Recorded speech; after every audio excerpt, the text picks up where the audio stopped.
Thank you, Mr President. I thank all honourable members for their contributions. Thank you to the Honourable Nicholas Centofanti, the Honourable Jing Li and the Honourable Russell Wortley.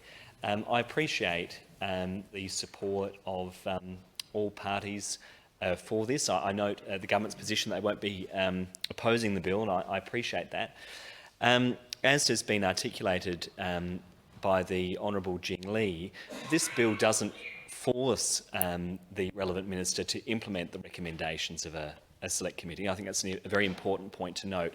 All it requires is that they provide a report in Parliament on their response. And that can be as simple as saying why a recommendation can't be implemented, or simply noting a recommendation. But it's wanting to ensure that the relevant minister has read and engaged with the substance of the report. It's a particularly relevant debate this week, 2 years since the report of the Public and Active Transport Committee handed down its report. 2 years, and we're still waiting for any response from the relevant minister.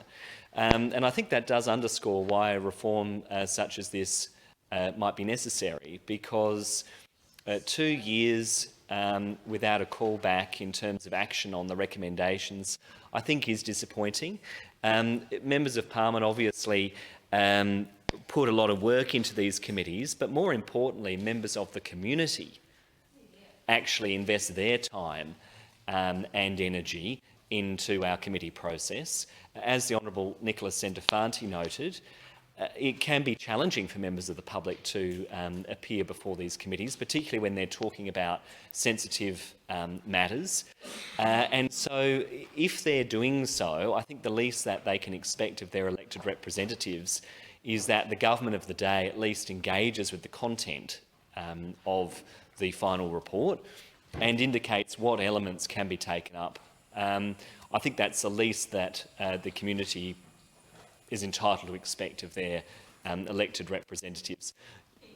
If you've gone to the effort of appearing before a parliamentary committee, making a submission, you don't think that the minister's going to simply take the committee report and stick it in a top drawer somewhere and let it sit there and gather dust. You want the minister to respond. I note the Honourable Russell Wortley has referenced the number of committees that have been running during this term of Parliament. Many members of the crossbench and others have offered in this place to address committee reform.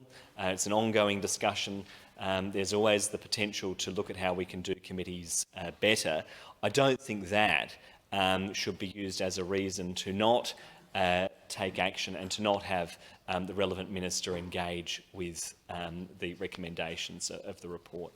So look, I hope that this does start a conversation around how ministers can engage more effectively with these committees.